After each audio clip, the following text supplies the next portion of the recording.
Узган ел беренче класс белән Сәләт яшьләр фонды һәм Сәләт яшьләр үзәге шундый зур эш башлап җибәргәннәр иде.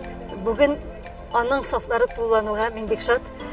Алар һәрберсе бәләкәчтән алып яшьләр клубына кадәр эшләп торган шундый укыту тәрбия системасы булган комплекс.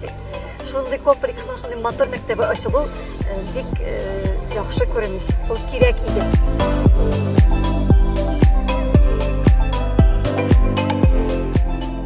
Менә Сәләттә булган барлык көч ул менә шул Асылташ мәктәбенә юнәлтелгән.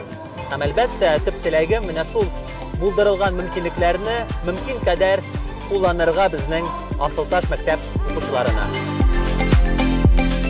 Укытучыларга эшләрендә уңышлар, укучыларга белем алу барышында ялкынланып, яратып укырга насыйп булсын. Безне бик кызыклы ел көтә. Дәресләр, остаханәләр, кызыклы очрашулар, балаларга зур уңышлар телибез. Әлбәттә безнең төп кешеләребез ул безнең Асылташлар.